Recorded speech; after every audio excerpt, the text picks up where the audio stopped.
Hello everyone, my name is Jen and welcome to the Book Refuge, and today we are looking ahead to 2023 because oh boy, it is closing in fast on us. And I was planning on filming a 2023 goals video, so I'm pretty sure that's what I'm gonna label this as well. But my friend Jessen, who is a wonderful romance tuber here as well, Jessen Reads Romance, she went ahead and created a New Year Booktuber tag, and I thought it was perfect because the questions that she put in are basically everything that I would need to put in a goals video. And if there's a few things left over, because I even have excuse me, I have my notebook with my list of goals for 2023, and so if there's any that I don't get to with her tag questions, I will go ahead and I'll add in at the end. Not make, add in at the end. But I have my laptop open because I have the questions right on there, and we're gonna go through them. So I didn't overly think about a couple of these, so we'll see how it goes. But her first question that she did is, what are you most excited about for 2023? So in her video, she wasn't specifically talking about book things, so that is great, because the first thing that pops into my head that I'm most excited about is it's my 30th birthday in 2023, which is kind of crazy, and that might be scary for some people, and I'm sure I will have my moments of that, but honestly, I'm looking to 30 and I'm excited about it. I'm excited about it because I've made a lot of changes in my 20s so that my 30s can be the best years that they've been. And one of those has been my health journey. Another one of those has been focusing on my business here on Booktube. And as kind of like a reward / a treat for that, for my 30th birthday, my sister and I are going to Universal Orlando, Florida, which we went to for her 30th birthday. We're going a little before my 30th. My birthday's in March, and we're going in February, which we just booked the tickets finally the other day, and it's only 52 days until we get to go. Because we're going in February and hoping that it's going to be a quote-unquote slower time. It's never really slow when you go to an amusement park, but hopefully slower than when we went before. So I'm very excited for that. I'm also excited for more opportunities to meet new friends that I've made here on Booktube, as well as just it's so tough. It's so tough to list everything because I'm not officially signed up for any of the get-togethers get-togethers is one word.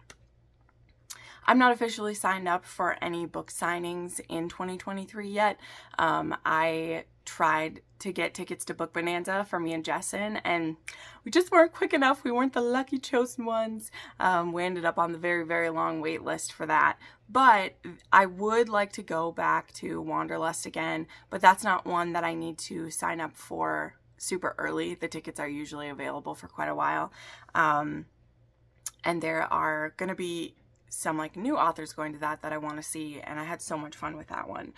So I don't know what complete opportunities there will be yet, but I know just off the bat the things I'm most excited for. It is going to be going to Universal with my sister, going when I'm so much healthier now, and my mobility is so much better, my endurance and strength is so much better, and I had just barely started my health journey when we went for her 30th birthday, which was 5 years ago.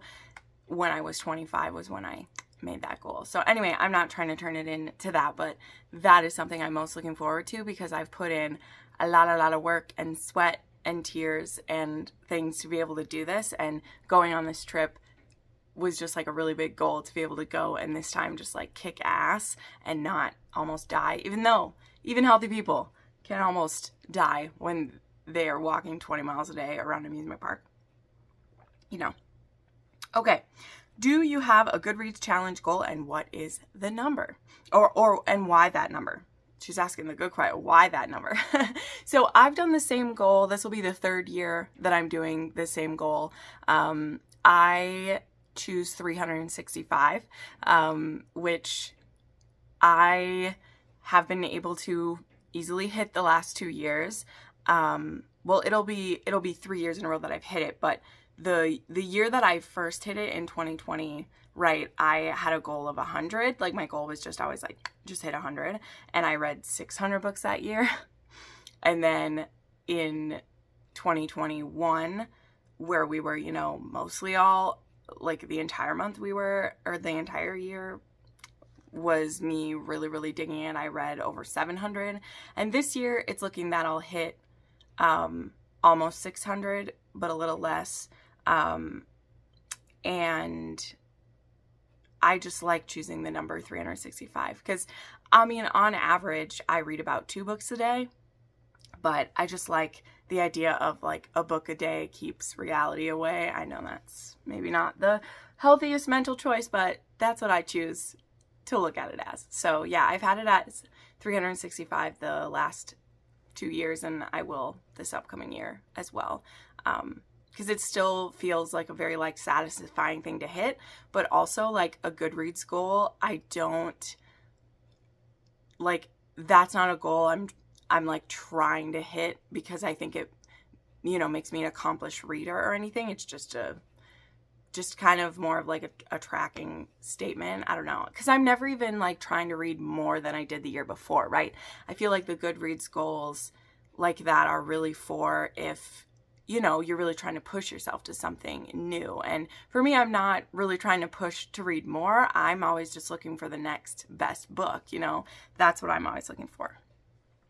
Okay, so then Jessen asks us, list 3 5-star predictions. And I'm actually going to go for some 6-star predictions because, you know, that's my, that's kind of my benchmark of like what a favorite book is for me. 5 stars, I'm pretty generous with those, so I don't think it would be too hard. So books in 2023 that I think will be 6-star books for me.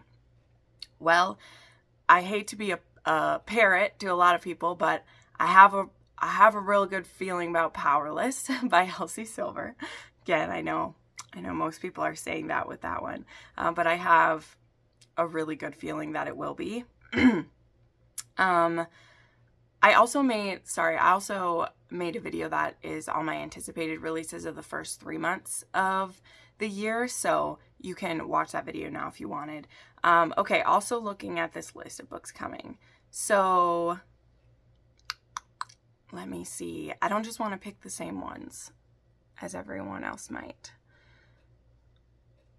but I'm trying to think which books might be. So this book doesn't have a name yet, but a book that is coming that I'm very excited about is J.T. Geisinger just announced her next book is coming in April.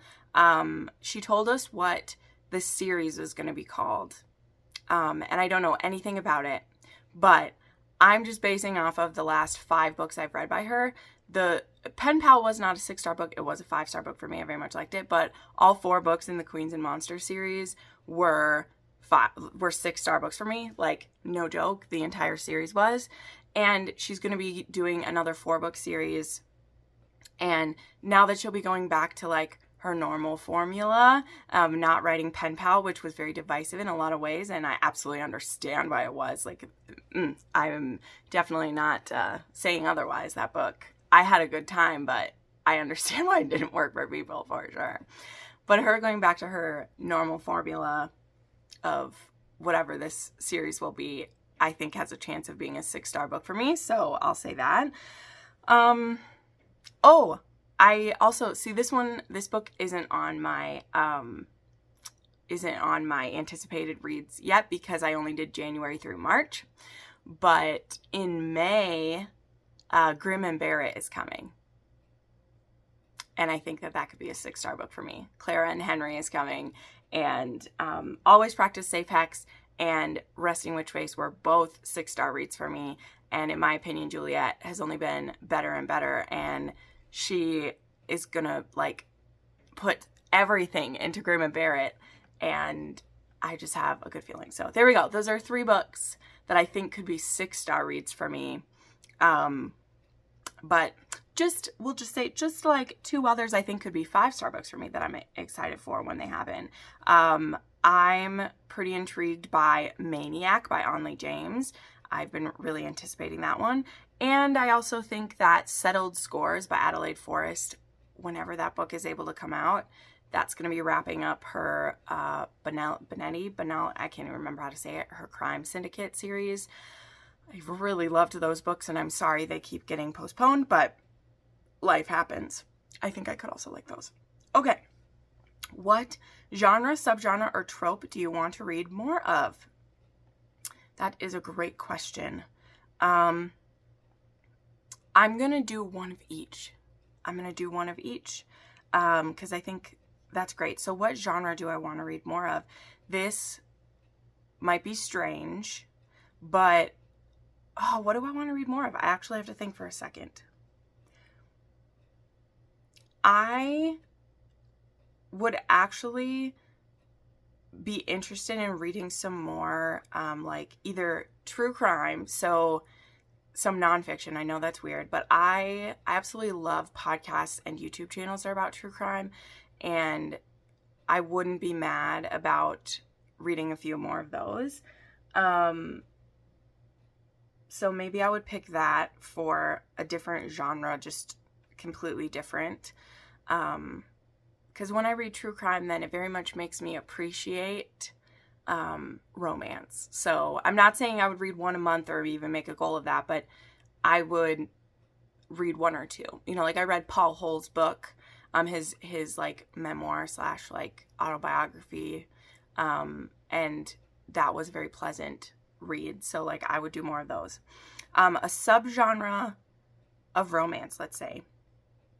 I would like to read, this is funny, but like I would like to read more alien romance.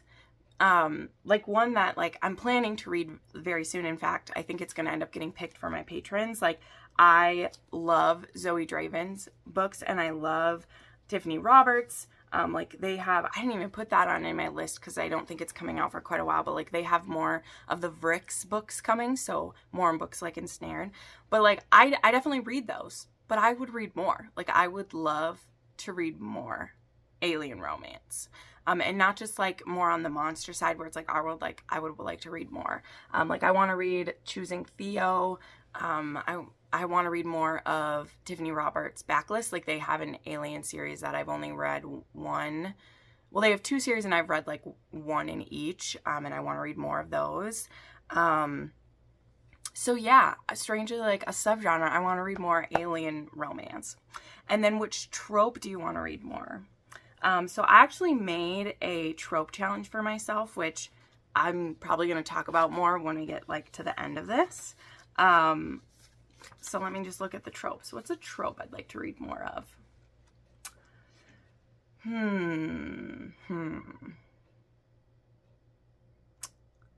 You know what I haven't read a lot of in the last year? Or that's not really a trope. It's difficult. Subgenres and tropes, like, it's hard to choose. It's hard to choose. What's a trope I want to read more of? I don't know. I feel like I read a lot of what I want. You know, I would like to be reading some more historical romance as well, because I haven't read as much of that this year as I normally like to. So I'm randomly going to say I would like to read a few governess tropes. I would like to read some of those. I have that on my trope sheet, and I really like governess because it's kind of along the lines of like a nanny, but she even has a bit more of a like proper job or whatever, and I haven't read a ton of like governess romances. So that was random, didn't expect us to go there. But I feel like a lot of the other tropes, like I just go through a phase, and if I want to read that, like I do. But I'm like, I'm going to make that a tiny side note that I have a goal to read a few more governess romances. I know, that was random. Didn't know we were going there, but we did. Okay, moving on.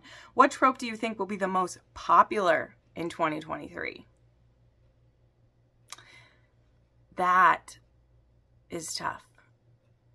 That's tough. I'm not the best at predicting those because things surprise me. Like, I did not expect Cowboy to come back the way that it did. And I don't remember what Jessen said on her video for this question. I know that she said she wants to read more cowboy romance, which is cool. I do maybe see, because some things that will spur up is like what was super popular this year, like what was getting people reading, and they were having to search for it. And I feel like with how popular Elsie Silver's books were and that they're going to be at the top of everyone's list, that people will be more open to cowboy. I think it's very interesting as well because of how popular like Yellowstone has been. I don't think it's a surprise that there would be more. And I'm certainly happy with that. I love cowboys. But I also see like so much shock from people that they would like cowboys because they think it's, I don't know, too like hyper masculine, or that it could be like toxic masculinity. And I just, like, I don't find that to be true with cowboys because I find them to be like the gruff gentleman, like we don't expect, who, you know, can just handle, they're so capable. So I don't know. I feel like cowboys could be popular again. I don't know. I'm trying to think what else. I feel like Small Town really had that its day this year. Do I think there'll be more of that? I mean, that kind of goes hand in hand with it. I don't know. I'm a little stumped by that one. I'm saying cowboy with a question mark because that's the thing, is like I know what's growing right now, and when I think of how many people are going to say Heartless is their favorite book of 2022, I think what that will do is it will lead a lot of authors to want to write to the market, and that would mean we would get more cowboys. Does that make sense? I think it would lead to more of them. I don't know. I'm going to go with that. Okay, here we go. Name 3 bookish goals of the year. Okay, here we go. So this is perfect. This is what was going to be in my video here. Let me go to my goals list. So 3 bookish goals that I have. I have 3 challenges that I'm going to do, and I will have videos for 2 of these coming, so keep an eye out. One of them is I want to do the 12 recs from 12 friends challenge. I'm actually going to film that video after I film this one, so you'll be seeing it soon. And that was something that there was a couple different Instagrammers who were like making the templates for this. Here's my template real quick. Again, I'm going to do a video, so with this. I got my template from Lady with a Quill, but again, there was a couple people making these templates. This one wasn't the only one going around. I really want to do this. There's some books on that list that I'm super excited about. They're already books that like I was going to prioritize, and then some of them are ones I haven't never heard of, and that could be really fun.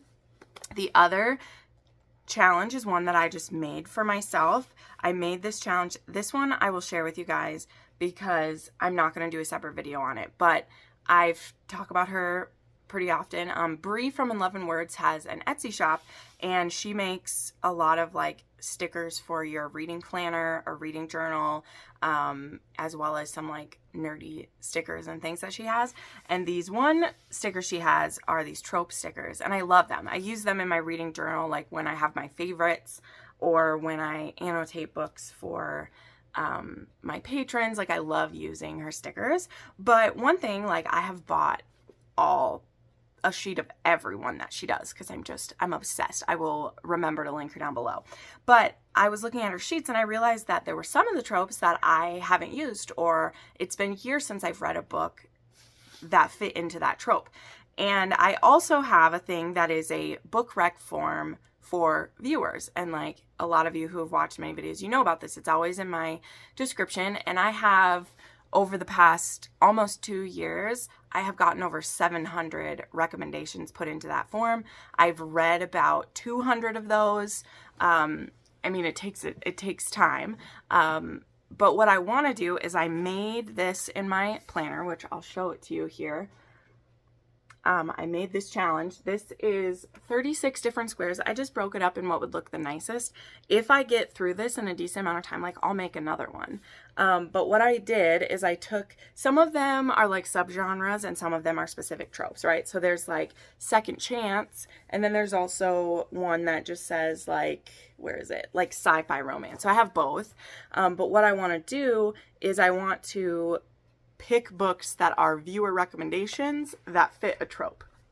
So I won't necessarily promise it'll be every month. I'll do however many, but it's like when I'm looking for a recommendation, I'll go to that sheet and say like, you know what, I'm in the mood to read a billionaire romance, and I will look at my sheet that has all the recs on it, because people have to tell me which tropes are in it, and then I'll look up billionaire and I'll pick one. So my hope is to read 36 recommendations that are like based on tropes. So I called this the Read the Trope Challenge. I had someone in a live show ask me like where to get this. Well, here's the thing. Like I said, I made this. This is just in my bullet journal. And these sticker sheets you can find at In Love and Words Etsy shop. They're only like $3 a sheet. They come with 7 tropes on each. You can even make your own if you want. Highly recommend you check her out. And then, yeah, I just broke this into 9 and I picked the ones I want. This isn't even all of them, okay? Like she has like 50, 60 different altogether, but I just started with 36. And this is just going to be like a little challenge for me that I made.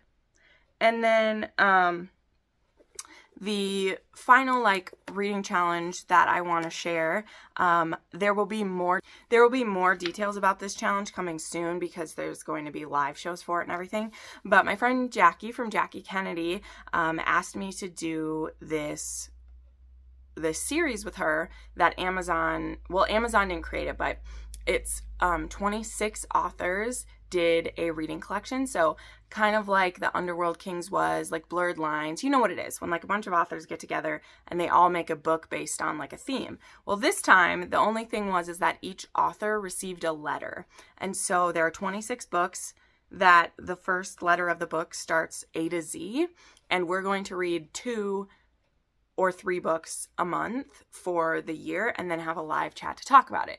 And each of these books has like different tropes related to it. They're not connected in any way, except that the authors were given a letter to write with. So I'm very curious to see which direction these authors took, because some of them are fun, small town romances. Some of them are dark. One of them is a billionaire. Like they're all there. So this one I made in my reading journal is the series is called ABCs of Love. And so I just made an A to Z thing here. And again, there'll be more info about this soon. Here's our pretty graphic.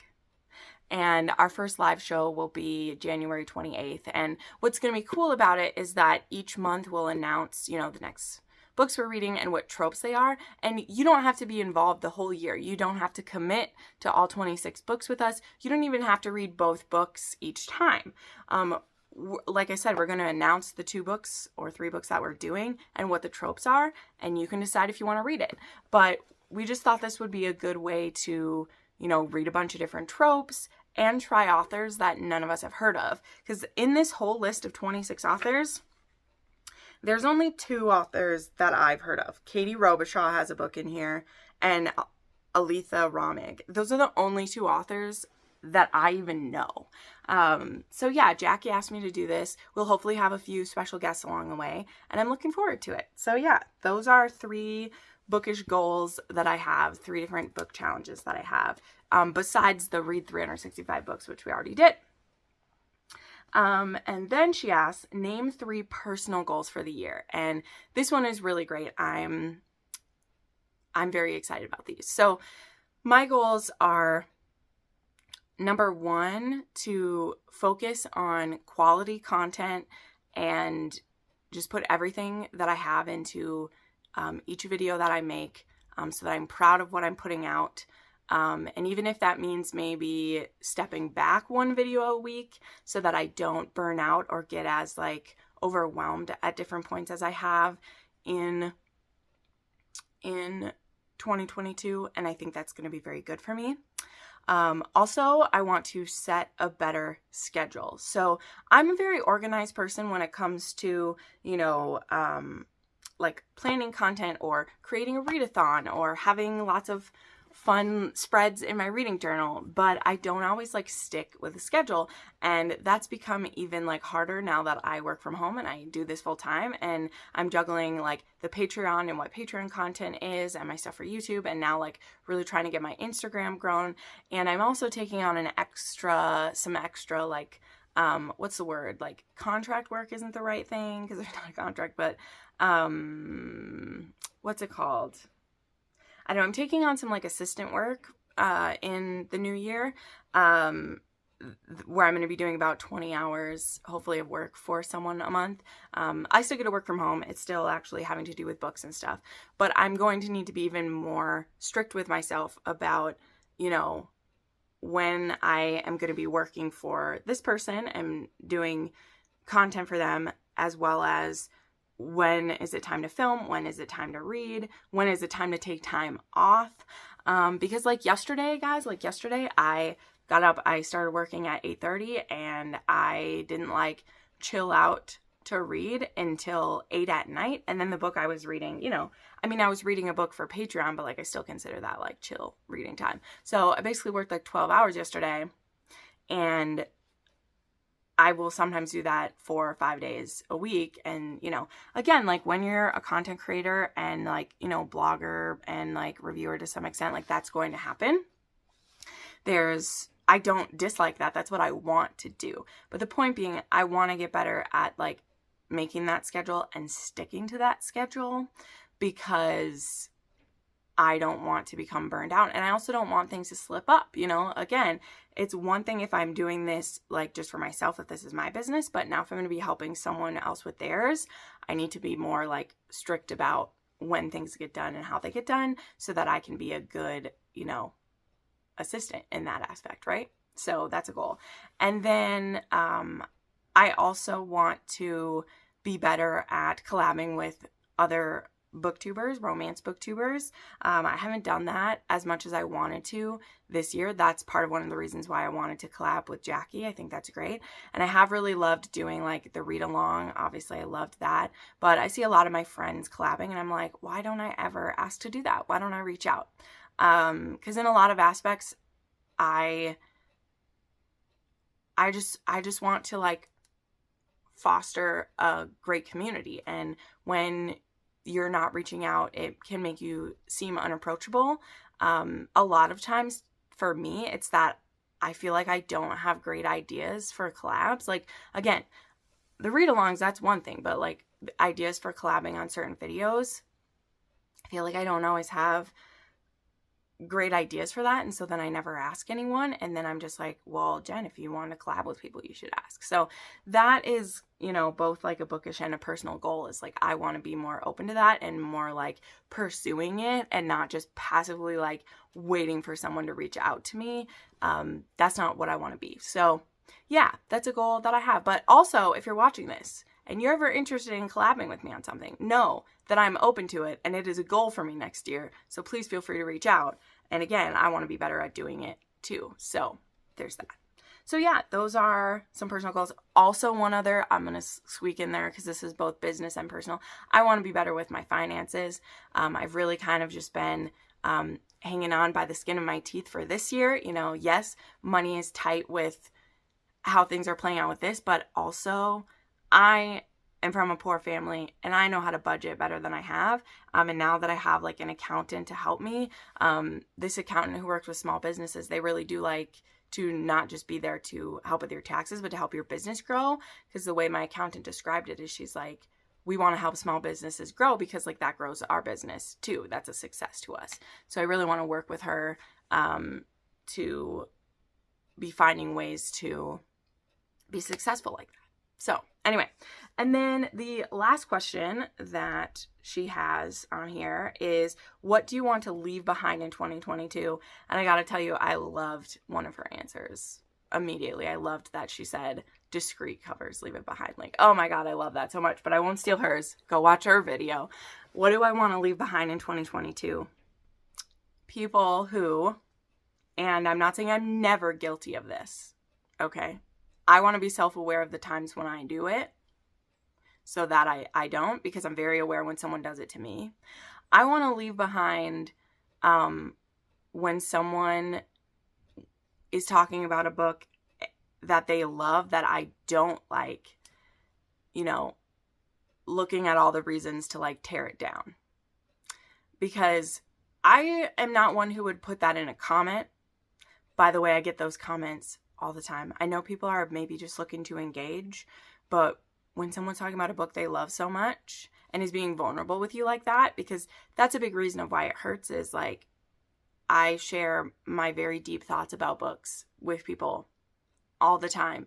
And a lot of what I love about romance is extremely personal and from a very like tender place inside.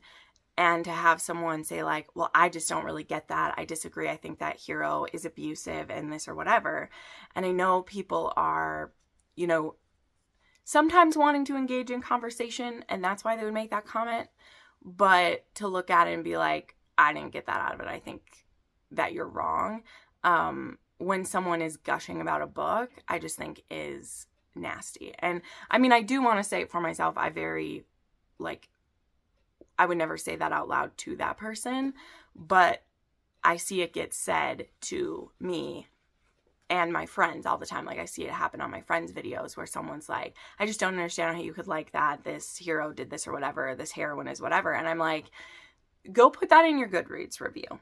Don't come on to someone's channel or their Instagram or their TikTok where they are sharing a piece of themselves, like, or are crying about a book and say like, I just didn't understand the magic. Like, that's fine for you to think that. Like, I watch those reviews of books that I think are just so, and I'm like, why are people getting emotional? I missed it, but I would never comment it on that person. But I really want to work on not just like not commenting it, but also being more aware of like, not every book is everyone's cup of tea, and it's none of my business.